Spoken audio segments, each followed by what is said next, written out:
Dokkum weer dit weekend het toneel van de 9e editie van het metalfestival Dokkum Open Air. Zo'n 3000 bezoekers oeralwij binnen finale uit een dakje op het Jeddere AZC-terrein onder Parklone. Optredens wienen er onder oren van Metal Church uit Amerika, een Annihilator uit Canada en grindcore-legende Napalm Death uit Engeland. Van de bezoekers hebben we er een liedje 1000 oernachten op een festivalcamping.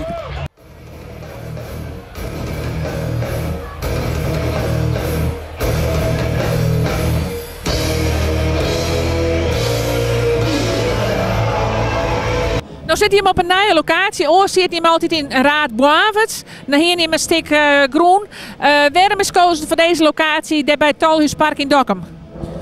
Dat hield een meidje en mij dat wij verleden hier een hele grote Rijnhoorn hebben. En die locatie waar we toen zien, konden we dit hier net meer broeken.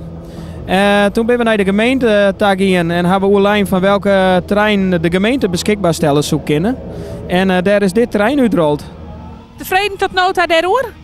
Ja, wij zijn heel erg blij met de trein en we hopen dat we volgend jaar hier ook weer terug te kunnen. Want ja, de infrastructuur leidt hier eigenlijk al. Er lezen paden, er zijn kampjes met gas, de camping leent zich daar uitstekend van. Dus hopelijk ben je weer volgend jaar weer.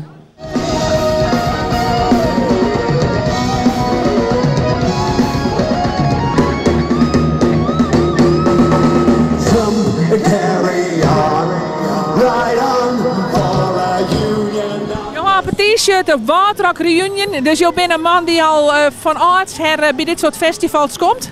Ik ga nu 3 keer op dit festival geweest. En de Waterrock, ik geloof 10 keer. Ja, vast wel. En wat is het nou voor jou wat dit soort festivals zo aantrekkelijk maakt?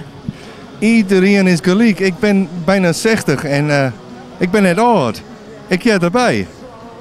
Ja, machtig mooi is het.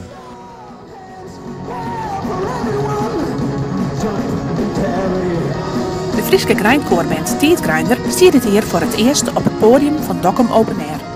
Nou, Dokkum Open Air die vertegenwoordigt de metal in het noorden. En dat doen ze heel goed. Er staan heel veel hele goede bands. Het is belangrijk dat dit er is. Waterrock is natuurlijk overleden. En ik vind Dokkum Open Air een hele goede vervanger. Ze zijn ook door de jaren heen is het enorm gegroeid. Ik denk dat het ontzettend belangrijk is dat dit soort festivals blijven bestaan. Stel je nou op zo'n festival ik bent waarvan het Jim zei van wow, dat is eigenlijk wel een beetje een voorbeeld voor u. Nou, juist wie Dillinger Escape Plan, dat wie echt te gek. En Youth, Napalm Death. Ja. Dus dat ben wel grote voorbeelden. Ja. Ik praat mij tevreden Jotvisser dus. Absoluut, ik ben grutsk en zeker op alle vrijwilligers die mij werken. Ja, want dat weer dit hier echt bijzonder vol, hè? Ja, we op een gegeven moment hebben een vrijwilgersstop inlast, want we hebben nu zo'n 130, 140 mensen die mij werken. Maar stek net te volle gaan, want dan kwam er in paard, dus dat is helemaal top.